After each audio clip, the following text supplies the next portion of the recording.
ప్రభు కృపను బట్టి మనందరం కలిసి బిబ్లియాలజీ అనే ఈ టాపిక్ని స్టడీ చేయడానికి ప్రభు కనికరించారు. ఈ టాపిక్లో మనం అనేకమైన విషయాలు నేర్చుకున్నా. నా వ్యక్తిగతంగా నేను చాలా నేర్చుకోవడానికి, నా వ్యక్తిగతంగా నా జీవితాన్ని ఇంకా లేఖన ధ్యాన విషయంలో, అలాగే క్రీస్తు యేసు ప్రభుని ఇంకా చక్కగా అర్థం చేసుకోవడంలో ఎంతగానో సహాయపడింది. ఈ బిబ్లియాలజీ సెషన్ని తీసుకోవడానికి ప్రభు అనుగ్రహించిన కృప, అట్లాగే నా తోటి సహోదరులు, అట్లాగే నన్ను ఆత్మీయంగా ఎంతగానో ప్రోత్సహించే నా ప్రియమైన సీనియర్లందరిని బట్టి ప్రభుని స్తుతిస్తున్నాను. ఈ ఈ యొక్క టీం అంతటిని ప్రోత్సహించడానికి చాలామంది పెద్దలు, చాలామంది వేర్వేరు ప్రాంతాల నుంచి, దేశాల నుంచి కూడా ప్రభు కృపను బట్టి మనతో జాయిన్ అయ్యి చాలా ప్రోత్సహిస్తూ వచ్చినారు. ప్రభుకు స్తోత్రం. సో మనం ఈ బిబ్లియాలజీలో నేర్చుకున్నవన్నీ ఒకసారి నేను షార్ట్గా ఒకసారి చెప్తున్నాను. ఇంట్రడక్షన్ మనం చూసాం, బైబిల్ అసలు ఆ పేరు ఎలా వచ్చింది, ఇవన్నీ కూడా. తర్వాత డివైన్ ఆరిజిన్ అనే విషయాన్ని, దైవ మూలం అనే విషయాన్ని మనం చూసాం. అలాగే దేవుడు తను వెల్లడి చేసుకున్నాడు, ప్రత్యక్షపరుచుకున్నాడు. ఈ ప్రత్యక్షతలు వివిధమైన రకాలు మనం చూసాం. సాధారణ మరియు విశిష్ట ప్రత్యక్షతలు మనం చూసాం. ఆ తర్వాత ప్రత్యక్షపరుచుకున్న ఆ విషయాలని దేవుడు రాపించాడు. ఎట్లా అంటే దైవ ప్రేరణ ద్వారా, డివైన్ ఇన్స్పిరేషన్ అనే విషయాన్ని మనం చూసాం. సో డివైన్ ఇన్స్పిరేషన్ గురించి మనం చూసిన తర్వాత, డివైన్ ఇన్స్పిరేషన్ గురించి, దైవ ఆవేశాన్ని గురించి, దైవ ప్రేరణ గురించి సరికాని అభిప్రాయాలు ఏమున్నాయి అనే విషయాన్ని మనం చూసాం. ఆ తర్వాత లేఖనాలు, దేవుని ప్రత్యక్షత భద్రపరచబడిన, దైవావేశం మూలంగా భద్రపరిచిన దేవుని గ్రంథం పొరపాట్లు లేని లేఖన సత్యమని, inerrancy of the Bible, inerrancy of the scriptural truth అని కూడా మనం చూసాం. అది ఏమాత్రం పొరపాటు లేనిది, జాగ్రఫికల్గా కానీ కల్చరల్గా కానీ ఏ విషయాల్లో కూడా పొరపాట్లు లేనిదని దేవుని వాక్యం మనం చక్కగా నేర్చుకున్నాం. తర్వాత వాక్యం స్క్రిప్చర్స్ విషయాన్ని కూడా మనం నేర్చుకున్నాం. లేఖనాలు చాలినవని, మనుషుల జీవితాలను అన్నిగా దేవుని ప్రణాళికని, మానవుల ఎడల దేవునికి ఉన్న ఉన్నతమైన ఉద్దేశాలని స్ఫూర్తిగా వెల్లడి చేయడానికి దేవుడు లేఖనాలని సమృద్ధిగా తాను వాడుకుంటున్నాడనే విషయం మనం చూసాం. తర్వాత ప్రామాణిక సూత్రం, ఎందుకు 66 గ్రంథాలు, 66 గ్రంథాలని ఎందుకు ఉన్నవి, ఇవి ఇందులోనే దైవావేశం ఉందని ఎలా పరీక్షించబడ్డాయి అనే విషయం మనం చూసాం. తర్వాత ఎలాగూ కెనానికల్ కూర్పు జరిగింది, పాత నిబంధన ఎలాగూ భద్రపరిచి మనకి అందించబడింది, కొత్త నిబంధన ఎలా అందించబడిందో మనం చూస్తూ వచ్చాం. ఆ తర్వాత అందించబడిన లేఖనాల విషయంలో కెనానికల్ కూర్పు, కంపోజిషన్ ఆఫ్ ద బైబిల్ అనే విషయాన్ని మనం చూసాం. కంపోజిషన్ ఆఫ్ ద బైబిల్ అంటే దాని తర్వాత ఇల్యూమినేషన్ ఆఫ్ ద బైబిల్. ఈ లేఖనాలని మనుషులు అర్థం చేసుకునే విషయంలో, దేవుని లేఖనాలని మనుషులు యథార్థంగా ఉన్న ఉద్దేశాన్ని సరిగా అర్థం చేసుకునే క్రమంలో పరిశుద్ధాత్మని యొక్క పరిచర్యనే లేఖనాల వెలిగింపు, లేదా వెలిగించడి పరిశుద్ధాత్మని పరిచర్య అని మనం చూస్తూ ఉంటాం. సో బైబిల్ని అర్థం చేసుకోవటం ఎట్లు అనే విషయాన్ని మనం చూసాం. అపోక్రిఫాన్ గురించి లాస్ట్ సెషన్లో మనం చూసాం. సో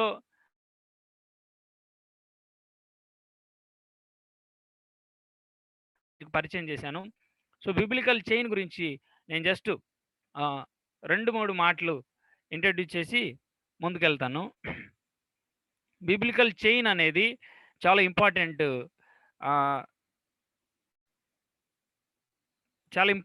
ఇష్యూగా, అలాగే మనందరం కూడా దాని బేస్గానే ఈ విషయాలని మనం స్టడీ చేస్తూ వచ్చాం. బిబ్లికల్ చైన్ గురించి నేను ఒకసారి మాట్లాడాలి అని అనుకుంటున్నాను. చూడండి, మనం బిబ్లికల్ చైన్ని ఇక్కడ మనం చూస్తున్నప్పుడు, బిబ్లికల్ చైన్ దేవుడు రివీల్ చేసుకున్నాడు, ప్రత్యక్షపరుచుకున్న ప్రభువు లేఖనాలని రాయించాడు. దైవ ప్రేరణ లేదా దైవావేశం మనం చూస్తున్నాం. ఆ తర్వాత దైవావేశాన్ని గుర్తించాము.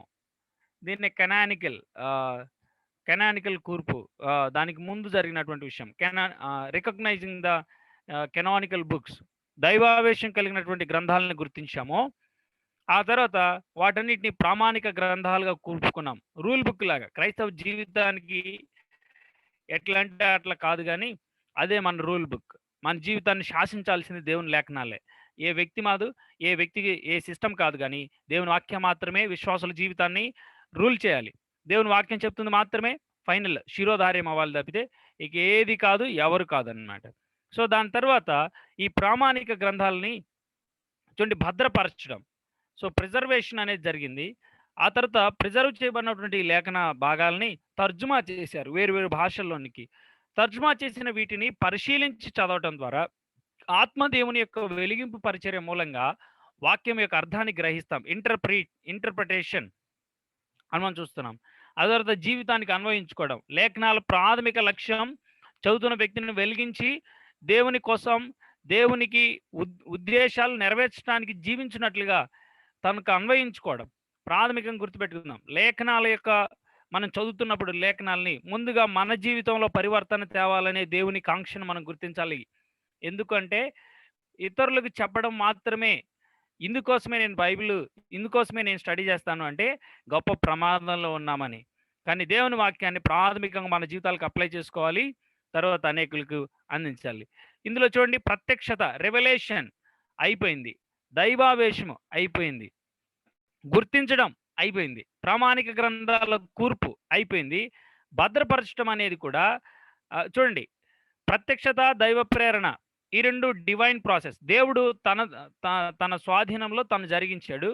ఈ గుర్తించి ప్రామాణిక గ్రంథాల కూర్పు ప్రభువు తన పిల్లలకు అప్పగిస్తూ వచ్చినాడు. ఇప్పుడు భద్రపరచడం, తర్జుమా చేయడం ఇది విశ్వాసుల బాధ్యత.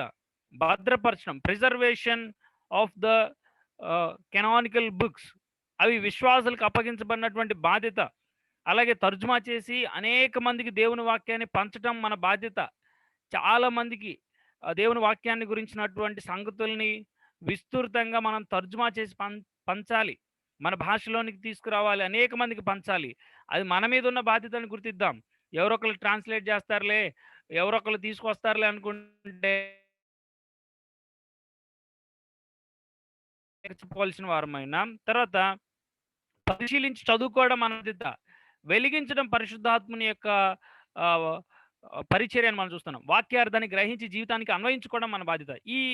ఈ రూల్, ఈ యొక్క బిబ్లికల్ చైన్ అన్న నా వాయిస్ ఏమైనా డౌన్ అవుతా ఉంటే లేకపోతే ఇబ్బందిగా ఉంటే ఇన్ఫార్మ్ చేయండి. చూడండి ఈ బిబ్లికల్ చైన్లో ప్రత్యక్షత, దైవ ప్రేరణ దేవుని పక్షంగా దేవుడు చేశాడు. గుర్తించి ప్రామాణిక గ్రంథాలుగా కూర్చుకొని భద్రపరుచుకొని తర్జుమా చేసుకొని పరిశీలించి చదువుకోవటం, అలాగే వాక్యార్థాన్ని గ్రహించడం, జీవితానికి అన్వయించుకోవడం విశ్వాసుల బాధ్యత. వెలిగించడం పరిశుద్ధాత్ముని బాధ్యత, లేకపోతే వెలిగించడం పరిశుద్ధాత్ముని పరిచర్య అని మనం చూస్తున్నాం. సో ఇప్పుడు ఈ ప్రిజర్వేషన్ అనేది మన బాధ్యత. ఈ ఆల్రెడీ ప్రత్యక్షత కంప్లీట్ అయిపోయింది, దైవ ప్రేరణ లేకపోతే దైవావేశం కంప్లీటెడ్, గుర్తించడం కంప్లీట్ అయిపోయింది, ప్రామాణిక గ్రంథాల కూర్పు కంప్లీట్ అయిపోయింది, భద్రపరిచారు, ఆ భద్రపరిచిన వాటి ఆధారంగా తర్జుమా చేస్తూ వచ్చినారు. ఇప్పుడు మన బాధ్యత పరిశీలించి చక్కగా వాక్యార్థాన్ని గ్రహించడం, పరిశుద్ధాత్మని సహాయం చేత, పరిశుద్ధాత్మని యొక్క ఆ యొక్క మంచి గైడెన్స్లో మనము చక్కగా వాక్యాన్ని అర్థం చేసుకొని జీవితాలకు అన్వయించుకోవడం, ఇది మన ప్రాథమికమైనటువంటి లక్ష్యం. సో ఈ బిబ్లికల్ చైన్, బైబిల్ గొలుసు ఎంత చక్కగా మనకు అర్థమవుతుందో కదా. సో మన మీద ఒక బాధ్యత ఉంది ప్రియులరా. ఒక ఆయన అంటాడు, గత తరాల క్రీస్తు కొరకు గత తరాలు చేసిన పునాదుల మీదనే మరొక తరం విరాజిల్లుతుంది అంటాడు.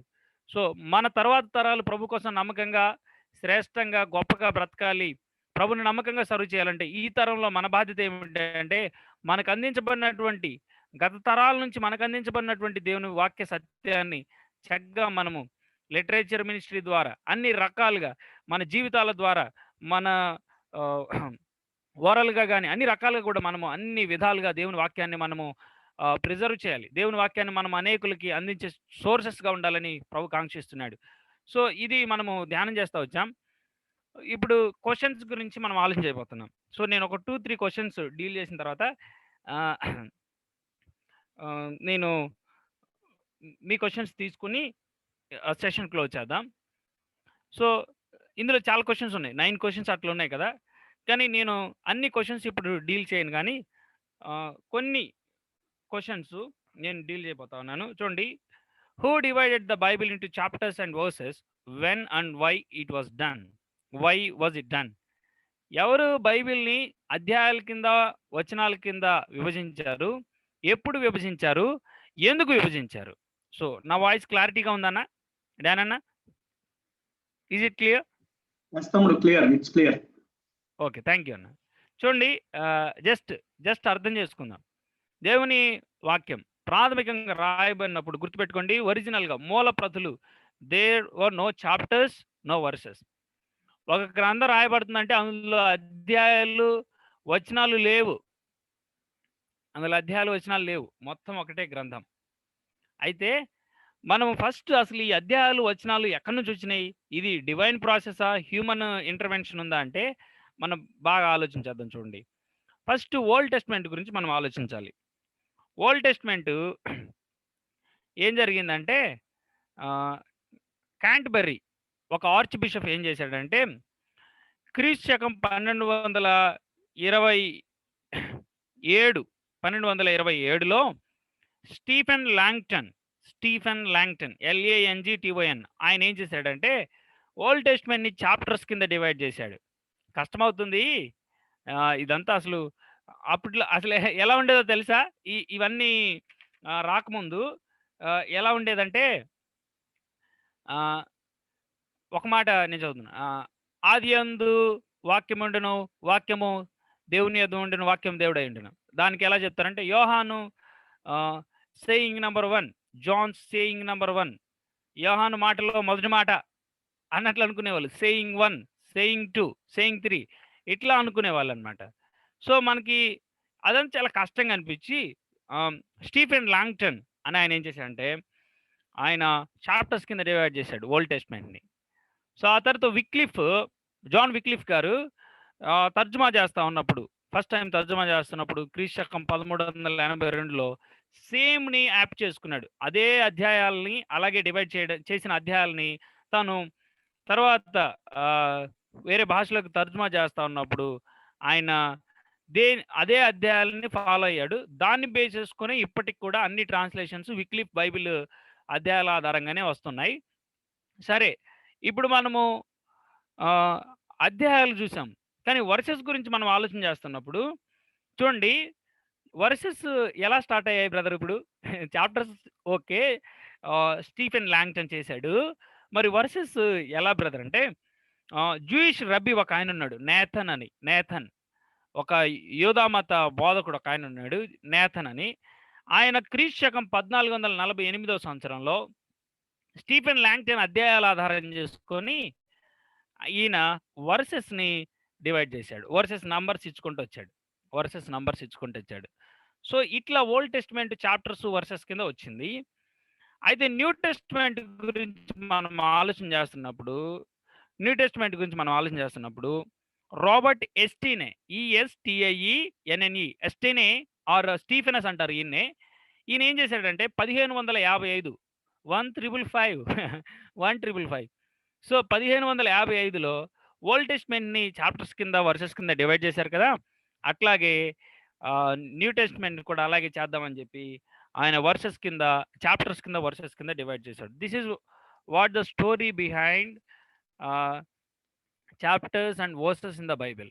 సో మనం ఆలోచన చేస్తా ఉన్నప్పుడు ఇది ఒక మనుషులు దేవుని వాక్యాన్ని అర్థం చేసుకోవడానికి మనుషులు చేసిందే. అయితే మనకి ఇక్కడ ఒక ప్రాథమికమైనటువంటి పాయింట్ ఏంటంటే మనము లేఖనాలు చదువుతా ఉన్నప్పుడు ఆ పుస్తకం అంతా, ఆ గ్రంథం అంతా చదివి మనం ఫైనల్ కంక్లూజన్‌కి రావాలి ఎప్పుడైనా ఒక విషయాన్ని గురించి. అక్కడ ఆ వ్యక్తిని పరిశుద్ధాత్మ దేవుడు దైవావేశం మూలంగా రాయబడినటువంటి ఆ లేఖనాల్లో మనం చూస్తా ఉన్నప్పుడు ప్రేరేపించి రాపించాడు కదా ఆత్మదేవుడు. సో ఒక చిన్న ఈ చాప్టర్లో ఇంక ఇదే అనుకోకూడదు, కానీ ఈ బుక్ అంతా మనం చదివి ఒక ఫైనల్ కంక్లూజన్‌కి రావాలి. ఆ పుస్తకం అంతా చదవాలి ఎప్పుడైనా సరే. ఆ పుస్తకం అంతా, ఆ గ్రంథం అంతా మనం చదివినప్పుడే మనకి చక్కగా అందులో ఉన్న విషయాలు అర్థమవుతాయి. సో మధ్యలో ఒక వచనం తీసుకొని ఇలాగా అనుకుంటే కష్టం ప్రియులారా. దేవుని ఉద్దేశాన్ని మనం గ్రహించం. మనకు అర్థమైన ఆ లిమిటెడ్ దాంట్లో మనం ఏదో ఒకటి రంగులేస్తాం. దేవుని వాక్యాన్ని తప్పుగా అర్థం చేసుకుంటాం. కాబట్టి దేవుని వాక్యాన్ని చదివేటప్పుడు చూడండి, ఇప్పుడు మీరు కొరింథీయులకు రాసిన మొదటి పత్రిక చదువుతున్నప్పుడు క్రిస్టియన్ లిబర్టీ గురించి అక్కడ పౌలు డిస్కస్ చేస్తూ ఉంటాడు. క్రిస్టియన్ లిబర్టీ గురించి. క్రిస్టియన్ లిబర్టీ గురించి డిస్కస్ చేసేటప్పుడు నేను 8th చాప్టర్ ఒక్కటి చదివాను అనుకోండి, ఫస్ట్ కొరింథియన్స్, మొదటి కొరింథీయులకు సంబంధించిన మొదటి కొరింథీయులకు రాసిన మొదటి పత్రిక 8వ అధ్యాయం ఒక్కటే చదివాను అనుకోండి, అంటే ఐడల్స్ దగ్గర ఉన్నటువంటి విగ్రహారాధనకు సంబంధించినటువంటి ఆ భోజనం గురించి నేను ఒక కంక్లూజన్కి వస్తే కుదరదు. 8 to 10 చాప్టర్స్ క్లియర్గా డీటెయిల్డ్గా ఉందన్నమాట. సో మనం ఆలోచన చేస్తున్నప్పుడు దేవుని వాక్యాన్ని చదివేటప్పుడు మనం చాలా జాగ్రత్తగా ఉండాలి. Come to the conclusion after once you completely read it. మనం పూర్తిగా చదివిన తర్వాత ఆ పుస్తకాన్ని గురించి ఒక అవగాహనకి రావాలి. ఇప్పుడు ప్రసంగి గ్రంథం మీద ఎక్కువ మిస్ఇంటర్ప్రిటేషన్స్ ఉంటాయి. ఎందుకంటే ప్రసంగి గ్రంథంలో ఉన్నటువంటి మధ్యలో ఒక వచనాన్ని తీసుకుంటారు, దాన్ని అదే ఆథర్ ఇంటెన్షన్ అని చెప్తారు. కానీ గుర్తుపెట్టుకోండి, ప్రసంగి గ్రంథంలో అబ్జర్వేషన్ జరుగుతుంది. టిల్ లాస్ట్ చాప్టర్ వరకు కూడా అబ్జర్వేషన్సే అవి, కంక్లూజన్స్ కాదు. కంక్లూజన్ లాస్ట్ చాప్టర్స్లో వస్తాయన్నమాట. సో అట్లాగే ప్రసంగి గ్రంథాన్ని చదివినట్టు మిగిలిన గ్రంథాలను కూడా మనం చదవాలి. సో మనం బైబిల్ చదువుతున్నప్పుడు మనం చదివే విధానంలో మార్పు రావాల్సిన అవసరం ఉంది. ఎందుకంటే మనం ఒకరోజు ఒక అధ్యాయం చదువుతాం, రెండో రోజు ఇంకొక అధ్యాయం చదువుతాం వేరే ఊరిలో, అంటే వేరే గ్రంథంలో, ఆ తర్వాత ఇంకొక రోజు ఇంకొక పుస్తకం తీసి చదువుతుంటాం. ఇట్లా చేయడం ద్వారా మనం దేవుని ఉద్దేశాన్ని తెలుసుకోవడంలో ఫెయిల్ అవుతాం. సో మనం వాక్యం చదివేటప్పుడు ఆ గ్రంథాన్ని వీలైన ఎక్కువ సార్లు చదవటం ద్వారా, పదే చదవటం ద్వారా అధ్యాయాల మధ్యలో ఉన్నటువంటి ఆ సంబంధం, ఆ ముందు అధ్యాయం, వీటన్నిటికి ముందున్న సంబంధం, ఇవన్నీ చక్కగా అర్థమవుతున్నప్పుడు మనం చాలా చక్కగా దేవుని వాక్యాన్ని అర్థం చేసుకుంటాం. సో ఈరోజు ఒక మంచి నిర్ణయం తీసుకుందాం. ఏంటంటే దేవుని గ్రంథాన్ని చదివేటప్పుడు దేవుని మనస్సు, దేవుని ఆ ఉద్దేశాన్ని పూర్తిగా తెలుసుకున్నట్లుగా ఆ గ్రంథాన్ని మరలా చదవటం, ప్లెయిన్గా మొత్తం ఆ గ్రంథం మరలా చదవటం. ఈ అధ్యాయం చదివాం, ఈ అధ్యాయంలో ఉంది కదా అంటే ఆ పక్కన అధ్యాయంలో దానికి సంబంధించి దాని కొనసాగింపు ఉందని కూడా మర్చిపోకూడదు. సో మనం దేన్ని కూడా ఒక సింగిల్ మనకి మిగిలిన అధ్యాయాలతో సంబంధం లేకుండా ఒక్క వచనం ఉంది అని చెప్పి కంక్లూజన్కి రాకూడదు. అది దేవుని వాక్యాన్ని, దేవుని ఉద్దేశాన్ని అర్థం చేసుకోవడంలో మనల్ని ఫెయిల్యూర్గా నిలబెడుతుంది. సో ఎప్పుడు చేశారు ఇలా చాప్టర్స్ కింద, వర్సెస్ కింద అంటే మనకు అర్థమైంది. ఎందుకు చేశారంటే వ్యక్తులు ఈజీగా సులభంగా అర్థం చేసుకోవాలని, అంతేగాని దేవుడు అలా ఇది డివైన్ ఇన్స్పైర్డ్ కాదు. It's sure, I'm sure about that. So ప్రభు మనతో మాట్లాడుతున్నది ఏంటంటే దేవుని వాక్యాన్ని అర్థం చేసుకునేటప్పుడు ఆ గ్రంథాన్ని పూర్తిగా కూలంకుషంగా అట్లీస్ట్ ఎక్కువ సార్లు చదవడానికి ప్రయత్నం చేద్దాం. ఒక 5-10 సార్లు ఆ గ్రంథాన్ని చదివిన తర్వాత ఒక కంక్లూజన్కి వద్దాం తప్పితే, సులభంగా ఈజీగా అట్లా అనుకుంటే మనం చాలాసార్లు పొరపడుతూ ఉంటాం. So first question, am I clear? ఇందులో ఏదైనా డౌట్ ఉంటే అడగవచ్చు. It's clear. నేను అన్మ్యూట్ పర్మిషన్ ఇస్తున్నాను, ఒక నిమిషం.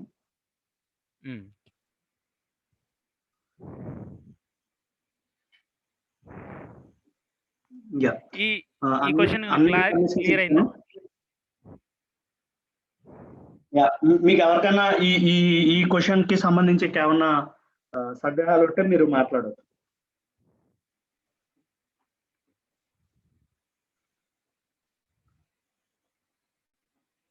I think it is clear to all. Okay, praise God. So let's move to the next question. Anna time ఎంత అన్న? 7:50 తమ్ముడు, you can continue. ఓకే 8:10 8:15 అట్లా ఒకసారి రిమైండ్ చేయండి. ఓకే, నెక్స్ట్ క్వశ్చన్ మనందరం కలిసి డీల్ చేయబోతుందంటే ఇందులో so is it possible that more books could be added to the Bible? ఈ క్వశ్చన్ ఆల్రెడీ మనం ఆన్సర్ చేసింది. Is it possible that more books could be added to the Bible?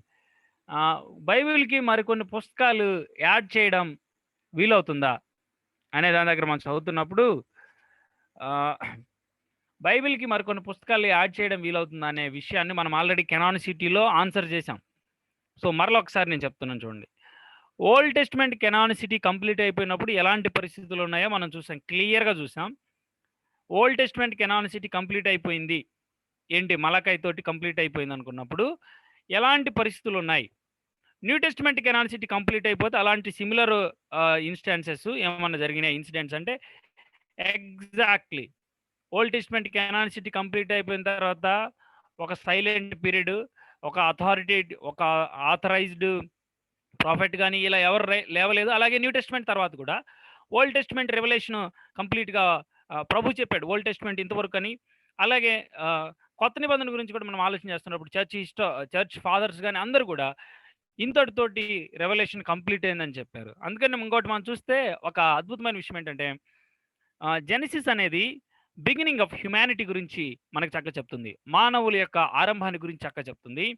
And revolution ప్రకటన గ్రంథం ending of humanity, మానవుల అంతం ఎలా ఉండబోతుంది అనే విషయాన్ని మనం చూస్తున్నాం. సో అనంతంలో అంటే ఒక అనంతుడైన దేవుడు ఒక ప్రారంభాన్ని ఇచ్చాడు మానవులకి. అయితే అనంతుడైన దేవుడు మానవుల ముగింపు తర్వాత మరలా నిత్య కాలానికి తీసుకెళ్ళబోతున్నాడు అనే విషయాన్ని చక్కగా మనకి అక్కడ క్లియర్ కట్గా అర్థమవుతున్నట్టు మనం చూస్తుంటాం.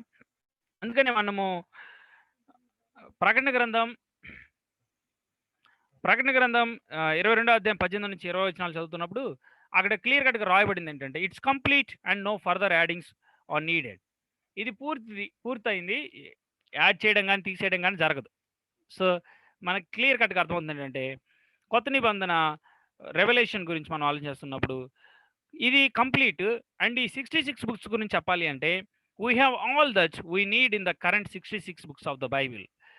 మానవ జీవితానికి, విశ్వాసుల జీవితాలకి అవసరమైన ప్రతి సంగతిని ఈ 66 గ్రంథాల్లో ప్రభు మనకు అనుగ్రహించాడు. సో మనము క్లియర్ కట్గా చెప్పగలిగిన విషయం ఏంటంటే యాడ్ చేసే ఛాన్స్ ఉందా అంటే అవసరం లేదు. అలాగే దానికి సంబంధించి లేఖనాలు ఎటువంటి సపోర్ట్ కూడా ఇవ్వట్లేదు. So no chance at all. అట్లయితే సో ఒక అపోస్తలుడు 10 పత్రికలు రాశాడు, ఆ 10 పత్రికలు ఒకటి ఇప్పుడు మనకుంది, కానీ ఒక 9 పత్రికలు కొత్తగా దొరికాయని ఒక ఎగ్జాంపుల్ నేను చెప్తుంది, లెటర్లకు రాశాడని కాదు. సో దొరికాయి, ఇప్పుడు యాడ్ చేద్దామా అంటే గుర్తుపెట్టుకోండి, బాగా గుర్తుపెట్టుకోండి, inspiration belongs to the manuscripts, original manuscripts. Inspiration belongs to the manuscripts, not to the persons. రాసిన వ్యక్తిని బట్టి దైవావేశం కాదు, రాపించిన పరిశుద్ధాత్మ దేవుని యొక్క ఆధ్వర్యంలో రాశారు కదా, పరిశుద్ధాత్మని యొక్క దైవావేశం లేకపోతే అందులో ఉన్నటువంటి దైవావేశాన్ని రికగ్నైజ్ చేసిన దాన్ని బట్టి ఉంటుంది తప్పితే సో ఒక వ్యక్తి ఇన్ని రాశాడు కాబట్టి ఇవన్నీ ఉంటాయని కాదు. ఇంకోటి గుర్తుపెట్టుకోండి, దైవావేశము అనేది వ్యక్తికి సంబంధించింది కాదు, రాయబడుతున్నటువంటి లేఖనాలకు సంబంధించి. It belongs to the manuscripts, original manuscripts especially, and not to the persons. ఈ వ్యక్తి రాశాడు కాబట్టి ఇది దైవావేశం కాదు.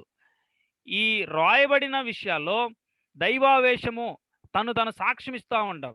అంటే దైవావేశం ఉందని లేఖనాలే నొక్కి చెప్తా ఉంటాయి అనమాట. దాన్ని బట్టి యాడ్ ఇవి కెనానిసిటీలో ఉన్నాయి, కానీ ఇంకా మరి దేన్ని బట్టి కూడా కాదనమాట. సో మనకు క్లియర్ కట్ ఐడియా వస్తూ ఉంది. సో ఇక్కడ ఉన్నటువంటి విషయాన్ని ఇప్పటికైతే జెనసిస్ ఒక బిగినింగ్ ఇస్తూ ఉంటే రెవల్యూషన్ ఒక కంక్లూజన్ ఇస్తూ ఉంది. సో ఒక విషయం కంక్లూడ్ అయిపోయింది, కంక్లూజన్ ఇస్తూ ఉంది. సో ఇంకా ఫర్దర్ యాడింగ్స్ అనేవి అవసరం లేదు, అలాగే లేఖనాలు కూడా మనకు అలాంటి గైడెన్స్ ఇవ్వట్లేదు. సో అన్న, సో ప్రియమైన వారలారా, ఇందులో ఏదన్నా అంబిగ్యూటీ ఉంటే యూ ప్లీజ్ ఆస్క్ us.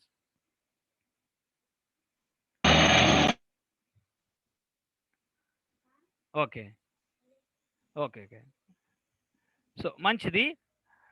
ఇప్పుడు చాలా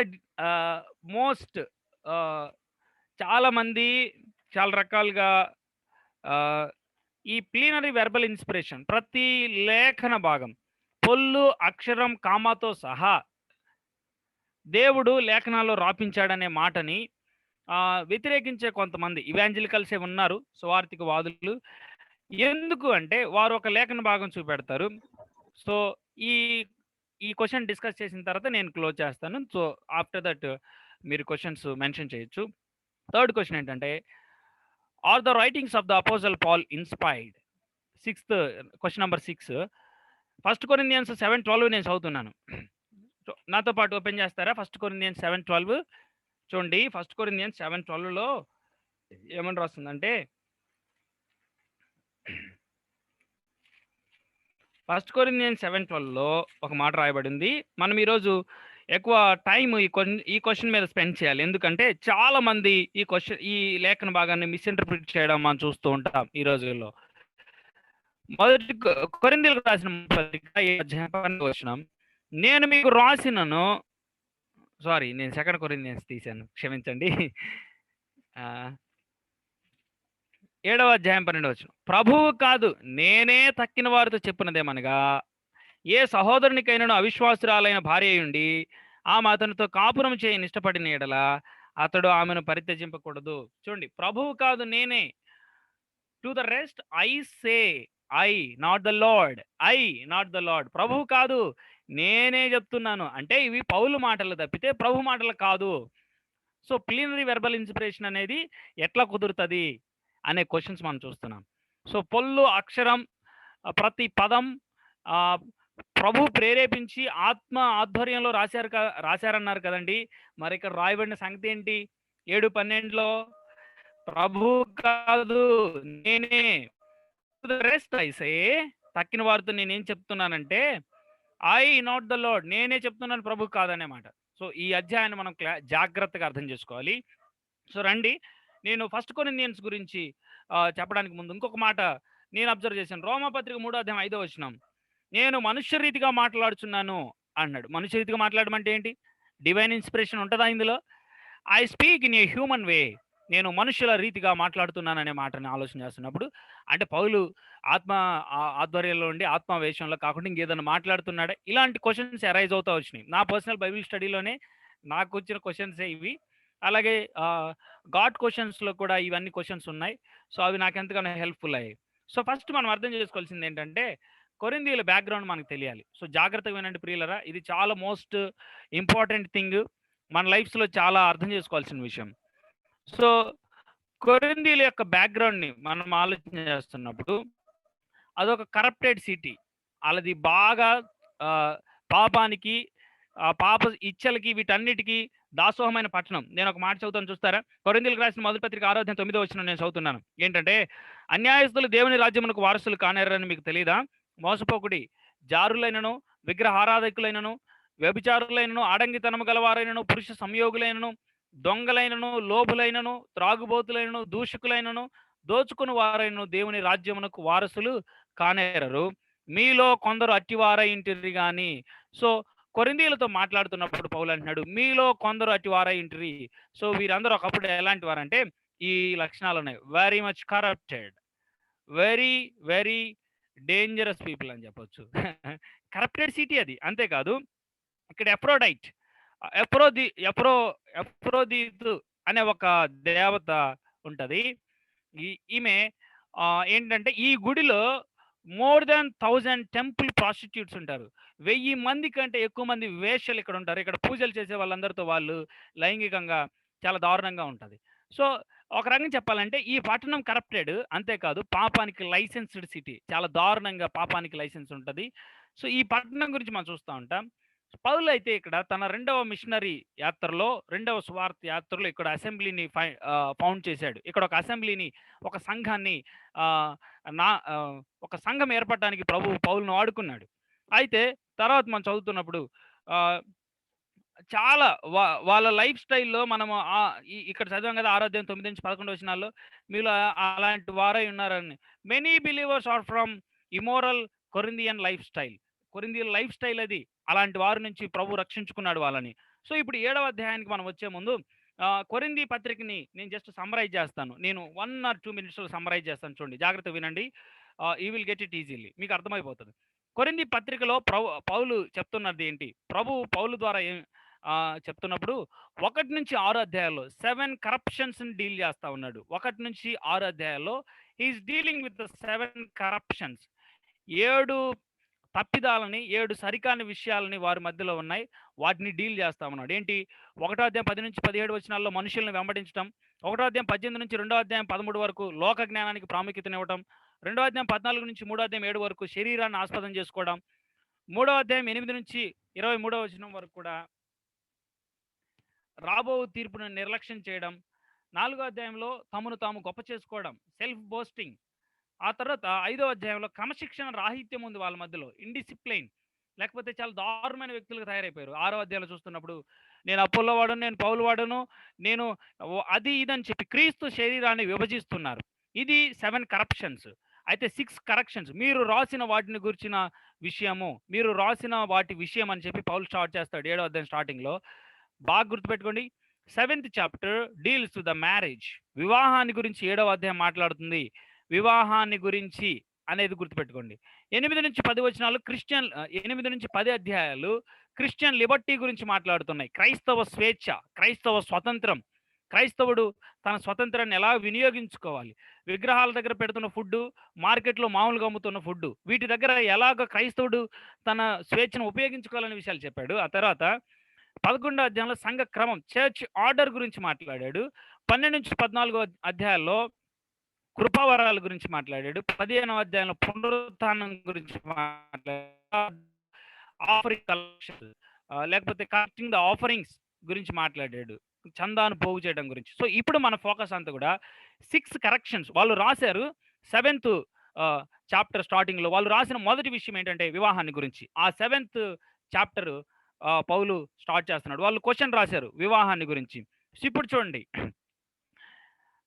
chapter 7, answering A question the church had regarding sexual relationship between man and women. ఒక పురుషులకి స్త్రీలకు మధ్యలో ఉండవలసినటువంటి ఆ లైంగిక సంబంధాన్ని గురించి కొరింథీ సంఘం రాసినటువంటి ఒక ప్రశ్నకి పౌలు ఇక్కడ సమాధానం చెప్తున్నాడు.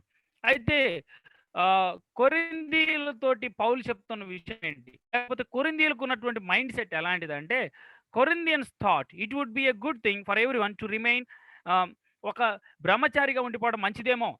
ఎందుకు అంటే ఇక్కడ చాలా దారుణంగా ఉంటుంది, ఎవరైనా ప్రభు నమ్ముకున్నా కానీ చాలా ఇబ్బందులు వస్తున్నాయి. అంతేకాదు ఇది ఒక కరప్టెడ్ సిటీ, ఇందులో మనం జాగ్రత్తగా మన బ్రహ్మచారులుగా ఉంటే మంచిదేమో అంటాడు. పౌలు చివరికి బ్రహ్మచారులుగా ఉండటం కూడా ఒక కృపావరం అండి అని చెప్తాడు.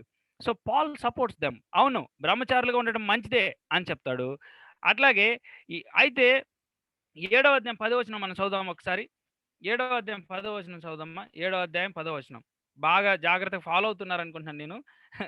ఎందుకంటే ఒక్క మాట మిస్ అయిపోయినా అంత ఏం అర్థం కాదు మనకి. చూడండి 7వ అధ్యాయం 10వ వచనం. మరియు పెళ్లి అయిన వారికి నేను కాదు, ప్రభువే ఆజ్ఞాపించున్నదేమనగా భార్య భర్తను ఎడబాయకూడదు. సో పెళ్లి కాని వాళ్ళు బ్రహ్మచారులుగా ఉంటారా? ఉండండి, ఐ విల్ సపోర్ట్ అంటున్నాడు పౌలు. కానీ 10వ వచనంలో ఏమంటున్నాడు చూసారా? 10వ వచనం నేను చదువుతున్నాను, జాగ్రత్త చూడండి. Those who are currently married Paul tells them to remain so. ఎవరైతే ఆల్రెడీ మ్యారేజ్ చేసుకొని ఉన్నారో వారు అలాగ ఉండటం మంచిది, మ్యారేజ్లో ఉండటం మంచిదే. ఎవరు చెప్తున్నారంటే ఈ మాట, not I but the lord. ఈ మాట గుర్తుపెట్టుకోవాలి.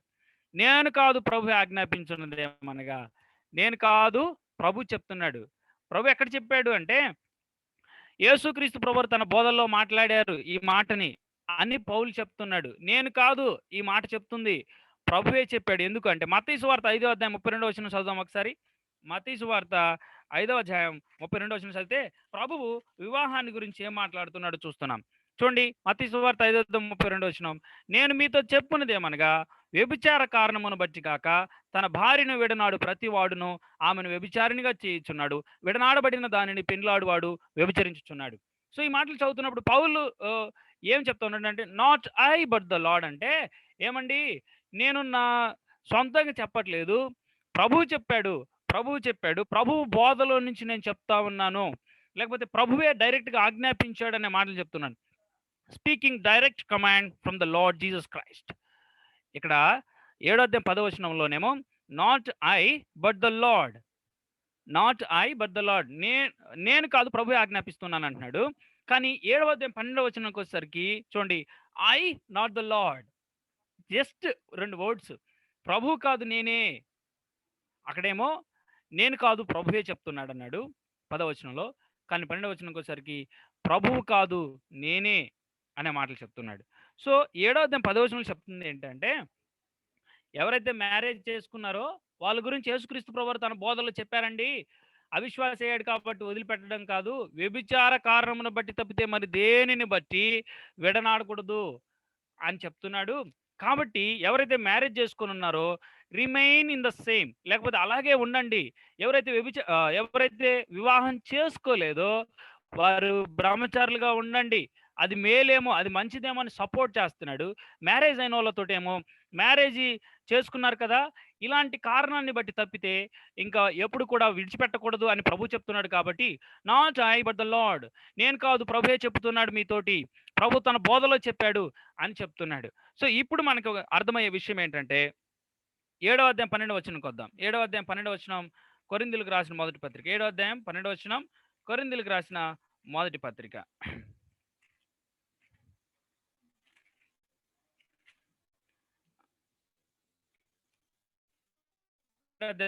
ప్రభువు కాదు నేనే తక్కిన వారితో చెప్పున్నదేమనగా అనే మాట. ఏ సహోదరునికైనా అవిశ్వాసురాలైన భార్య ఉండి ఆమె అతనితో కాపురం చేయని ఇష్టపడిన ఎడల అతడు ఆమెను పరిత్యజింపకూడదు. చూడండి, ఇప్పుడు చెప్తుంది. ఒకటి, పెళ్లి కానోళ్ళ సంగతి డీల్ చేశాడు. వీలైతే ఇలా ఉండండి, నేను సపోర్ట్ చేస్తానన్నాడు. ఆల్రెడీ పెళ్ళైన విశ్వాసులు ఉన్నారు కదా, లేకపోతే ఎవరైతే పెళ్లి చేసుకొని ఉన్నారో ఆ విశ్వాసులతోటి, those who are currently married all tells them to remain. So విశ్వాసులు అయ్యారు ఇద్దరు, సో వాళ్ళు మ్యారేజ్ చేసుకుని ఉన్నారు, మీరు ఇలాగే కంటిన్యూ అవ్వండి. కానీ ఇంకొక థర్డ్ కేసు ఉంది, ఏంటో తెలుసా? విశ్వాసి అయిన భర్త, అవిశ్వాసి అయిన భార్య. విశ్వాసి అయిన భార్య, అవిశ్వాసి అయిన భర్త. ఒక రకంగా చెప్పాలంటే మిక్స్డ్ మ్యారేజ్ ఇది, విశ్వాసి అవిశ్వాసి. ఈమె విశ్వాసి అయింది, అప్పటికే పెళ్లి చేసుకొని ఉన్నారు. సో ఈ విషయాల గురించి మాట్లాడుతూ వాళ్ళు ఏమనుకుంటున్నారంటే, సో నేను అవిశ్వాసిని పెళ్లి చేసుకున్నాను కదా, some Christians thought that to purify themselves divorce will be the best option. వాళ్ళు ఏమనుకుంటున్నారంటే, నన్ను నేను పవిత్రపరచుకోవడానికి, బాగా ఉండటానికి డైవోర్స్ ఇవ్వడం మంచి విషయమేమో అనుకుంటున్నారు. కానీ పౌలు అక్కడ చెప్తుంది ఏంటంటే, ప్రభువు కాదు నేనే తక్కిన వారితో చెప్పుతుంది ఏమనగా అంటే, ఇక్కడ పౌలు వాళ్ళతో చెప్తుంది ఏంటంటే, పౌలు ఒక సజెషన్ చేస్తున్నాడు. విశ్వాసి అయిన భార్య ఉంది, అవిశ్వాసి అయిన భర్త ఉన్నాడు, కంటిన్యూస్ రిమైన్ సో, అలాగే ఉండండి. అలాగే హస్బెండ్ ఉన్నాడు, విశ్వాసి అయిన భర్త ఉన్నాడు, అవిశ్వాసి అయిన భార్య ఉంది, కంటిన్యూ అవ్వండి. ఎవరు చెప్తున్నారు ఈ మాట అంటే, ప్రభువు కాదు నేనే. అంటే అర్థం ఏంటి అంటే, command comes from him, not Jesus. But Paul is not offering his own opinion here, saying Jesus never addressed this issue during his earthly ministry. అక్కడ ప్రభు కాదు నేనే అంటే, ప్రభు తన బోధల్లో ఆయన ఈ భూమి మీద ఉన్నప్పుడు ఈ విషయాన్ని గురించి ఎప్పుడు డిస్కస్ చేయలేదు, ఈ మిక్స్డ్ మ్యారేజ్ గురించి ఎప్పుడు చెప్పలేదు. నేను చెప్తున్నాను. అయితే దేన్ని బేస్ చేసుకొని నేను ఈ విషయాన్ని ఎలా చెప్తా ఉన్నానంటే, నా వ్యక్తిగతంగా ప్రభు నాకు ఇచ్చిన రెవల్యూషన్ బట్టి చెప్తున్నాను అని మీనింగ్తో చెప్తున్నాడు తప్పితే నా సొంత మాటలు చెప్తున్నాను అని కాదు. నేనే ప్రభు కాదు అంటే, ప్రభు తన బోధల్లో ఈ విషయాన్ని చెప్పలేదు, ఎర్త్లీ మినిస్ట్రీలో ఉన్నప్పుడు చెప్పలేదు. అయితే ఆయన ఇప్పుడు ఆ పరలోకమందు ఆసీనుడై ఉండి నాకు అనుగ్రహించబడిన ప్రత్యక్షతలో నేను ఈ విషయాన్ని ఆయన బోధన ఆధారం చేసుకొని చెప్తున్నాను అనే మాటలు. So I think it was clear. 10వ వచనంలోనేమో not I but the Lord అంటున్నాడు, నేను కాదు ప్రభువే అంటున్నాడు. అంటే ప్రభు బోధన ఆధారం చేసుకుని ఈ మాట చెప్తున్నాను అన్నాడు. ప్రభు ఎర్త్లీ మినిస్ట్రీ యొక్క బోధన ఆధారం చేసుకొని 12వ వచనంకి వచ్చేసరికి ఐ నాట్ ద లార్డ్ అంటున్నాడు. ప్రభు కాదు నేనే అంటే, ప్రభు తన బోధలో చెప్పలేదు, అయితే నేను ప్రభు దగ్గర పొందిన ప్రత్యక్షతను ఆధారం చేసుకుని నేను చెప్తున్నాను అని మీనింగ్ తప్పితే, పౌలు తన సొంత మాటలు రాస్తున్నాడని, పౌలు ఇంకేదో రాస్తున్నాడని మీనింగ్ కాదు ప్రియులారా. సో ఐ థింక్ నేను కవర్ చేశాను అనుకుంటున్నాను అన్న.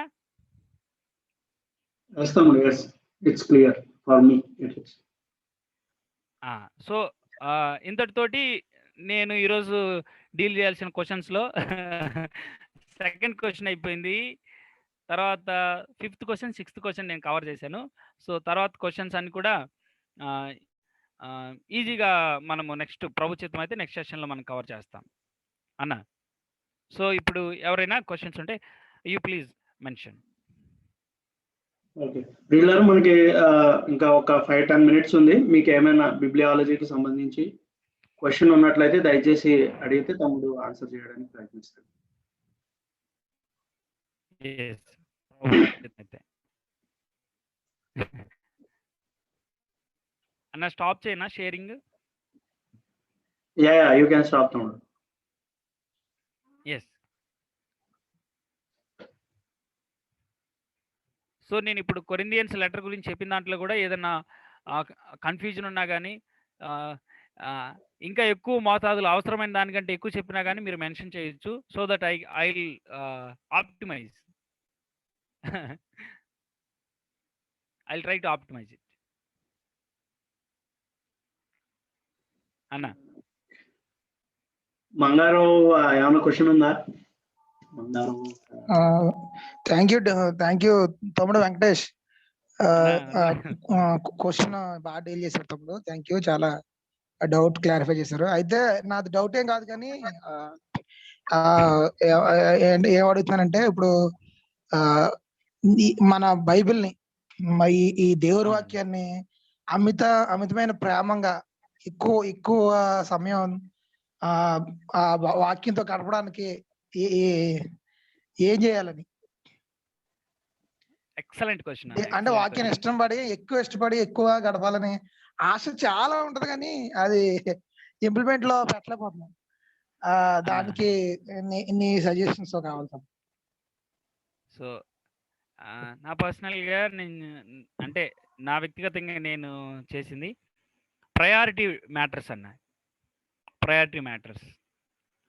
సో నా ప్రయారిటీ ఫస్ట్ ఐ వాంట్ అంటే దేవుని వాక్యాన్ని అంత అమితంగా ఇష్టపడడానికి కారణం ఏంటంటే, నాకు ఎప్పుడైతే ఈ రెవల్యూషన్, ఇన్స్పిరేషను, సఫిషియన్సీ ఇవన్నీ అర్థమైనాయో, నాకు అర్థమైన విషయం ఏంటంటే, God breathed out his life in to the word of God. లేకపోతే లేఖనాల్లో దేవుని ఊపిరి ఊదాడు. అది నాకు ఎంత ప్రయోజనకరం నా జీవితాన్ని. అంటే ఇట్స్ ఆల్ సఫిషియంట్. అది సమృద్ధి అనేది చాలినది కదా. దాన్ని ఎక్కువ అంటే it is my first priority. అదే నా ఫస్ట్ ప్రయారిటీ. దాన్ని చదివితే, దాన్ని ధ్యానం చేస్తే నా జీవితానికి అవసరమైన గైడెన్స్ ప్రవహిస్తాడు. అంటే ప్రయారిటీ మ్యాటర్స్ అన్న. మనము ఇప్పుడు రేపు ఎగ్జామ్స్ ఉన్నాయంటే మన ప్రయారిటీ అదే అవుతుంది. కానీ నా లైఫ్ ఈ రోజంతా నేను డివైన్ స్టాండర్డ్స్ ప్రకారం, లేకపోతే దేవుడు కోరుకున్నట్లు నేను బ్రతకాలనుకుంటే, దేవుని ఉద్దేశాన్ని, దేవుని వాక్యాన్ని సరిగా అర్థం చేసుకొని గ్రహించాలని ఆ ప్రయారిటీ చాలా ఇంపార్టెంట్ అన్న. ఒక మాట చెప్తాను చూడండి అన్న. మనందరం బాగా బాగా పాడుతుంటాం ఒక పాట ఏంటంటే, దుప్పి నీటి వాగుల కొరకు ఆశపడినట్లు నా ప్రాణము అన్న. ఎవరైనా చెప్తారా మాట? నా ప్రాణం నీ వాక్యం కొరకు ఆశపడుతున్నదని. నీటి వాగుల కొరకు ఆశపడినట్లు దేవా నీ కొరకు నా ప్రాణం ఆశపడుతుంది. అసలు దుప్పికి, నీళ్ళకి, విశ్వాసకి, వాక్యానికి సంబంధం ఏంటి? బాగా అబ్జర్వ్ చేయండి. ఈ విషయము నన్ను చాలా ప్రభావితం చేసిన విషయం. దుప్పి, నీటి వాగులు సంబంధం ఏంటంటే, దుప్పి దగ్గర ఎప్పుడు కూడా దుప్పిని వేటాడాలి అంటే జంతువులు ఒక స్మెల్ ఉంటుంది దుప్పి దగ్గర. ఎప్పుడైతే దుప్పి దగ్గర నుంచి ఈ స్మెల్, ఈ ఎరోమా అనేది ప్రొడ్యూస్ అవుతుంటుందో, అప్పుడు జంతువులు ఈజీగా వచ్చి దాని మీద అటాక్ చేస్తాయి. సో ఈ స్మెల్ రాకుండా ఉండాలంటే దుప్పులు ఏం చేస్తుంటాయి అంటే నీళ్ళల్లో పడుతుంటాయి. ఎక్కడ నీళ్లు కనపడితే అక్కడ నీళ్ళల్లో పడుతుంటాయి. సో దట్ ఆ స్మెల్ అనేది ప్రొడ్యూస్ అవ్వకుండా చల్లగా మొత్తం ఎక్కడికక్కడ ఉంటుందని. ఎప్పుడైతే స్మెల్ ప్రొడ్యూస్ అవుతుందో అప్పుడు బలైపోతుంది, ఇక ఎర్రలాగా మిగిలిపోతుంది. అయితే కీర్తనగాడు అంటున్నాడు ఏంటంటే, దుప్పి నీటి వాగులు ఆశ్రయించకపోతే తన జీవితాన్ని రిస్క్లో పెట్టుకుంటుంది, తన జీవితాన్నే ఇంకేంటంటే ఊపిరి ఉండదు.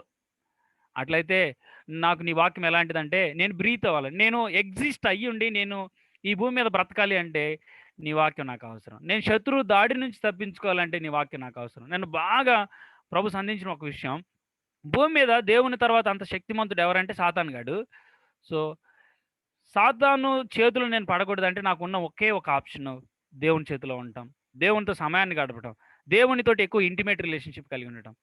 సో నా ప్రాణాన్ని లేకపోతే నా జీవితాన్ని రిస్క్లో ఉండకుండా శత్రువు చేతిలో పడకుండా ఉండాలంటే దుప్పి నీటి బాగుల దగ్గరికి వెళ్ళిపోయి అలా తడుపుకోవడం వల్ల ఎలాగైతే తను సేవ్ అవుతుందో, దేవుని వాక్యాన్ని అంటే గుర్తుపెట్టుకోవాల్సిన విషయం ఏంటంటే, మనుషుడు రొట్టె వలన బ్రతకడు కానీ దేవుని నోట నుండి వచ్చే ప్రతి మాట వలన అంటే it gives us the life.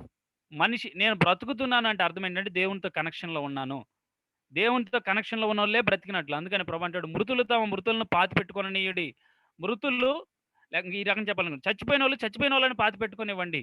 అంటే మనం దేవునితో కనెక్ట్ అవ్వనంత వరకు మనం ఎలా ఉంటామంటే చచ్చిపోయిన లాగానే ఉంటాము. ఇంకోటి దేవుని వాక్యంతోటి ఎక్కువ కనెక్ట్ అయ్యి దేవుని వాక్యాన్ని ఎక్కువగా మనము ఎంతగా ఆశ్రయిస్తామో మన జీవితాలు అంత జీవంతో నిండుతాయి. అన్నా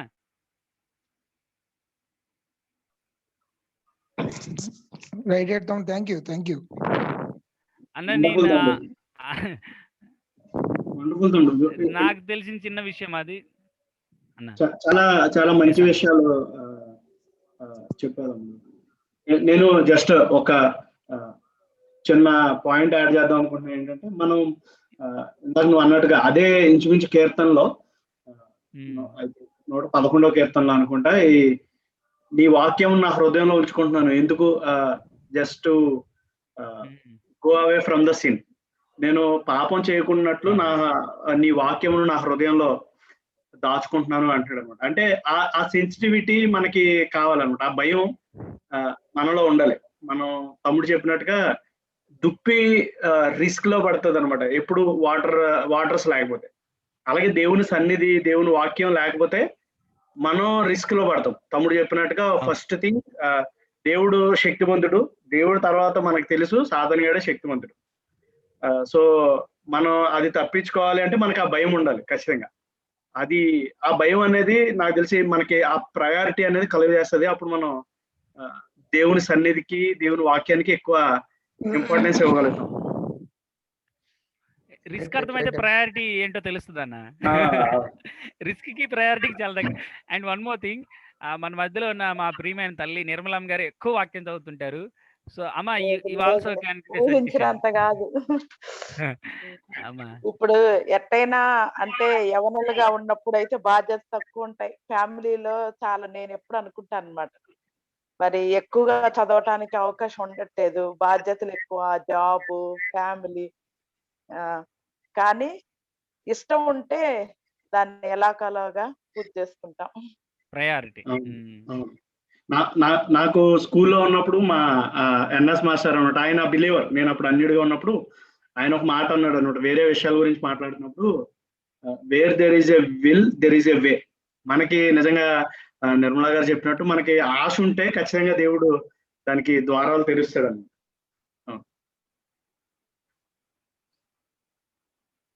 తమ్ముడు ఇంకా ఏమైనా క్వశ్చన్స్ తీసుకుంటావా? రేపు నెక్స్ట్ సెషన్ లో తీసుకుంటావా? ఓకే, అంటే నీకు టైం ఉంటే ఇంకా ఎవరైనా అడుగుతారేమో చూద్దాం. అన్న మీ క్వశ్చన్ కి ఆన్సర్ అంటే అంత సాటిస్ఫాక్టరీ ఆన్సర్ ఒక వ్యక్తి పర్సనల్ లైఫ్ లో నుంచి మాత్రమే అర్థం చేసుకోగలడు. సో మేము ఆ పాయింట్ ఏమైనా రీచ్ అవ్వగలిగామో లేదో తెలీదు. సో ఇందులో ఏదన్నా కరెక్ట్ చేసుకోవాల్సిన విషయం అంటే చెప్పండి అన్న, నో ప్రాబ్లం. అంతే తమ్ముడు, ఏం లేదు, అంతే అంతే. అదే అంటే నేను మళ్ళీ ఏమడిగానంటే, మనకి అదే బైబిల్ ని స్టడీ చేయాలి, తెలుసుకోవాలి,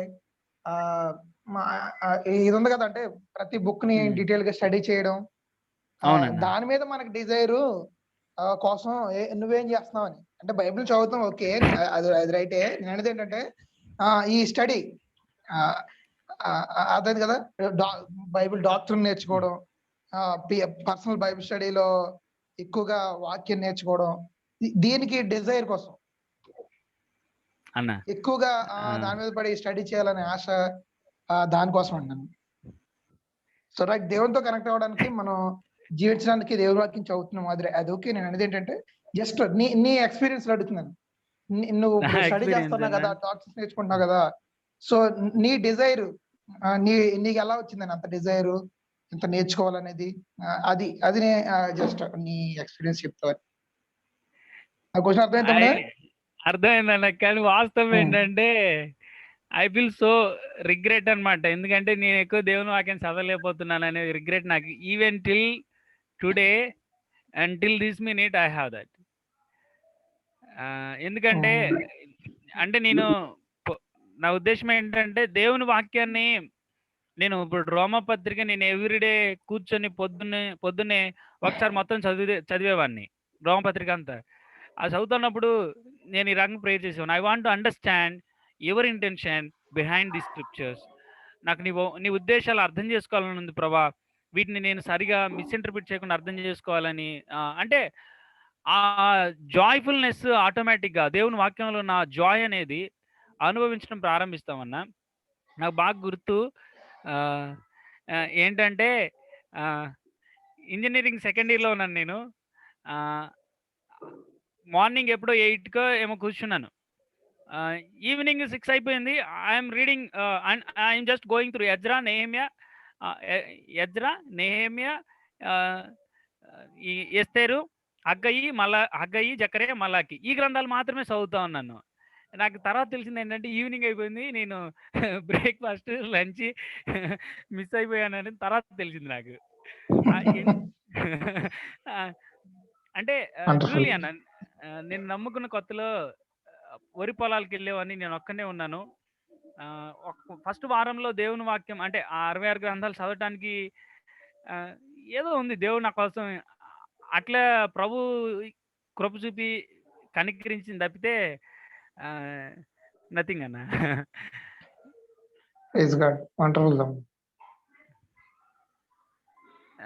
డానీ అన్న వీళ్ళందరూ మాకు అప్పుడు ఒక కీర్తన చెప్తే ఒక చాక్లెట్ ఇచ్చేవాళ్ళన్నా. నేను 4-5 ఒకసారి ఒక అరౌండ్ 10 సాంగ్స్ ఏమో నేర్చుకుని వెళ్ళాను చాక్లెట్ కోసం. ఐ థింక్ మనం ప్రభు మనకి ఆ ఎంకరేజ్మెంట్ అందరికీ అలాంటి ప్రభు వాక్యం పట్ల ఆశ ఆకర్షణ కలగాలి అనే ప్రభు ఐ థింక్ మనకి ఇలాంటి ప్లాట్ఫామ్ ని ఇచ్చాడు అనుకుంటున్నాను నేను. ప్రభుని అందుని బట్టి మనం స్తుతించాలన్నమాట. అవునన్నా, అవును.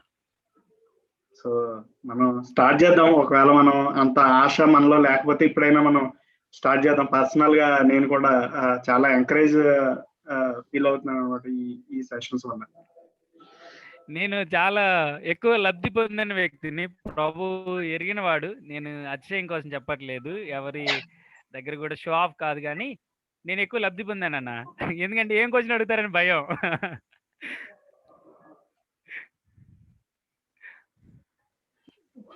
Wonderful, thank you so much. వందనాలన్న. ఇంకా మనం ప్రార్థన చేద్దామా? ఇంకా ఆన్సర్ చేస్తాం. ఓకే, ఐ థింక్ సువార్త మీటింగ్ ఉంది, నేను సువార్త చెప్పడానికి వెళ్ళాల్సి ఉంది. జస్ట్ 8:30కి మెసేజ్ ఉంది. ప్రార్థనలో జ్ఞాపకం చేసుకోండి. ఈ పల్లెటూరులో ప్రభువుని నమ్ముకోవడానికి చాలా మంది యంగ్స్టర్స్ ఇంట్రెస్ట్గా ఉన్నారు. వాళ్ళకి ప్రభుకు సరిగా అర్థం అవునట్లుగా ప్రభు ప్రేమ వాళ్ళని వాళ్ళు అర్థం చేసుకొని ప్రభువుని అంగీకరించలాగని ప్రార్థనలో జ్ఞాపకం చేసుకోండి. థ్యాంక్ యూ అన్న. థ్యాంక్ యూ తమ్ముడు. ఇది బీర్నేనిపల్లి కదా, ఎక్కడ, ఏ డిస్ట్రిక్ట్ ఇది? మా ఊరి దగ్గరేనన్నా. ఓకే, మనం ప్రార్థన చేద్దాం ఈ సెషన్ గురించి అండ్ తమ్ముడు చేస్తున్న పరిచర్య గురించి, మన యొక్క అవసరతలు, వ్యక్తిగత అవసరతలు అన్నిటి గురించి కూడా మనం ప్రార్థన చేద్దాం. నేను ముందు చెప్పినట్టుగా ఈ ప్రేయర్ పాయింట్స్ నేను మరలా షేర్ చేస్తాను అందరికీ గ్రూప్ లో. దయచేసి మీ డైలీ ప్రేయర్స్ లో వాటి గురించి ప్రార్థన చేయండి. ప్రార్థన చేద్దాం.